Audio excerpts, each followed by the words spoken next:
Scenes ఒక 3-4 ఉన్నాయి మనకు.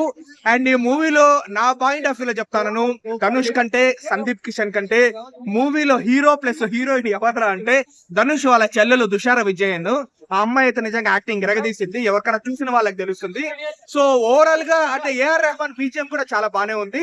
మూవీలో గూస్ బంప్స్ ఇచ్చే సీన్స్ ఒక 3-4 ఉన్నాయి. ఓవరాల్ గా బానే ఉంది, but not up to the level of Asuran, vada Chennai ఈ లెవెల్ కాదు, కానీ బానే ఉంది.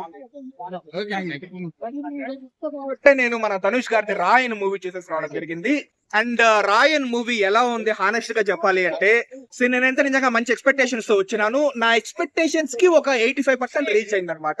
అంటే ఏంటంటే మూవీ బానే ఉంది, బట్ ధనుష్ డైరెక్షన్ కాబట్టి కొంచెం మనకి ఇది వెట్రిమారన్ స్టైల్లో నాకు కనబడింది అనమాట. ఎందుకంటే వెట్రిమారన్ తో ఆయన వర్క్ చేసి అసరన్ను వడా చెన్నై కొంచెం వెట్రిమారన్ స్టైల్లోనే డైరెక్షన్ చేసినాడు. కానీ వెట్రిమారన్ మూవీస్ లో ఉండే అంత ఇంటెన్స్ స్క్రీన్ ప్లే, ఆ స్టోరీ బిల్డింగ్, ఆ ఎంగేజింగ్ కంటెంట్, బట్ కానీ ఆ ఎమోషన్స్ దీంట్లో అవుట్ ఆఫ్ 100 ఒక 85% రీచ్ అయింది. కొంచెం లైట్ గా మిస్ అయింది అనమాట. సో అందుకనే చెప్తున్నాను, రాయన్ మూవీ బాగుంది, but not up to the level of Asuran and vada Chennai. అంటే ఒక జైలర్, ఒక మహారాజా అంటే తమిళ డబ్బింగ్ సినిమాలు చాలా తక్కువ హిట్ అవుతున్నాయి ఇక్కడ. అవునవును, ఈ రెండింటి తర్వాత ఇది మంచి హిట్ అనుకోవచ్చా?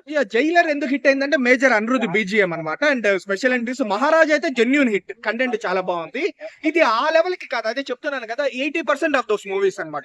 సో హిట్ అవుతుంది, బట్ ఆ లెవెల్ కాదనమాట. అండ్ మూవీలో మనం ఎంతసేపు మూవీ హిట్ డైరెక్షన్ గురించి పక్కన పెట్టేస్తే యాక్టింగ్ విషయానికి వస్తే ఒకటి చెప్పాలనుకుంటాను, ధనుష్ గారు యాక్టింగ్ బాగా చేస్తారు, కానీ సెల్ఫ్లెస్ గా ఆయనే డైరెక్షన్, ఆయనే హీరో, సెల్ఫ్లెస్ గా ఆయన కంటే ఎక్కువ రోల్ సందీప్ కిషన్ కి, ధనుష్ చెల్లెలకి ఇవ్వడం జరిగింది అనమాట.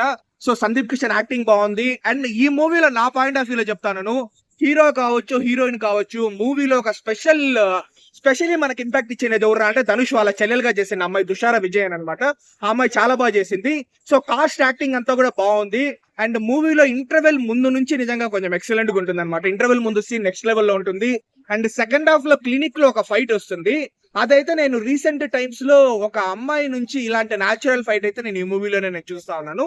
ఒక 3-4 మంచి గూస్ బంప్స్ ఇచ్చే సీన్స్ ఉంటాయి. బీజిఎం ఏఆర్ రెహమాన్ బీజిఎం బానే ఉంది, బట్ కానీ సాంగ్స్ ఏఆర్ రెహమాన్ సాంగ్స్ అంత లేవన్నమాట. ఆయన one of the best songs లాగా లేదు. మేబీ తమిళకి ఆ మ్యూజిక్ ఇంకొంచెం బెటర్ గా ఎక్కచ్చేమో, నాకైతే అంత ఎక్కలేదు. సో ఓవరాల్ గా చెప్పాలంటే బానే ఉంది. తెలుగులో ధనుష్ కి చాలా సంవత్సరాల తర్వాత ఒక మంచి ధనుష్ కి తెలుగులో కూడా మంచి మార్కెట్ హిట్ అయితే డెఫినెట్లీ హిట్. కాకపోతే సూపర్ హిట్ కాదనేది నేను చెప్పలేను అనమాట, బట్ మినిమం అయితే hit. Out of 5 3.5. Thank you.